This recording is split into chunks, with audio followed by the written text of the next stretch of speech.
आपण बघताय एबीपी माझा. आता एक चटका लावणारी बातमी आहे. मुंबई क्रिकेट असोसिएशनचे अध्यक्ष अमोल काळे यांचं हृदयविकाराच्या तीव्र झटक्यानं अमेरिकेतल्या न्यूयॉर्कमध्ये निधन झालंय. ते 47 वर्षांचे होते. अमोल काळे हे त्यांच्या मित्रपरिवारासह T20 विश्वचषकाचे सामने बघण्यासाठी न्यूयॉर्क दौऱ्यावर गेले होते. काल झालेला भारत-पाकिस्तान सामनाही त्यांनी पाहिल्याची माहिती समोर येते.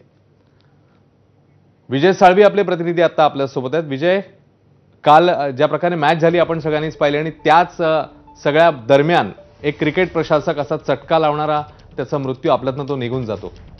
अश्विन, अतिशय धक्कादायक बातमी आहे मुंबई क्रिकेटसाठी. कारण मुंबई क्रिकेटच्या इतिहासात अमोल काळे यांचं वय 47 म्हणजे 50च्या जरी जवळ आलेले असले तरी सामाजिक किंवा राजकीय क्षेत्रात या वयाचा माणूस जो काम करत असतो ना, तो अतिशय तरुणाईच्या ऊर्जेनं काम करत असतो. त्यामुळे अमोल काळे यांचा संपर्क हा अगदी छोट्या वयोगटापासून ज्येष्ठ अशा मंडळींपर्यंत सर्वांशीच अतिशय झपाट्यानं लवकर झालेला होता.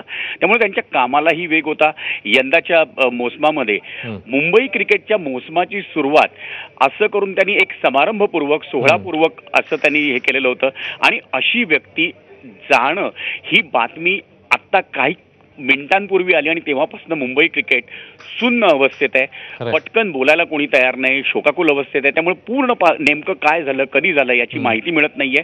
पण मिळालेल्या माहितीनुसार अमोल काळे यांनी भारत आणि पाकिस्तान संघांमधला T20 विश्वचषकाचा कालचा जो सामना होता तो पाहिला आणि त्यानंतरच त्यांना हृदयविकाराचा अतिशय तीव्र झटका आला आणि त्या तीव्र झटक्यानंच त्यांचं निधन झालं अशी बातमी आहे. अश्विन. विजय, धन्यवाद या सगळ्या माहितीबद्दल. तेव्हा एक चटका लावणारी बातमी न्यूयॉर्कमधून, कारण भारत-पाकिस्तान सामना काल खेळवण्यात आलेला त्याच्यानंतर जसं आता आपले प्रतिनिधी विजय साळवी यांनी सांगितलं, अमेरिकेतल्या न्यूयॉर्कमध्ये अमोल काळेंचं हृदयविकाराच्या तीव्र झटक्याने निधन झालं.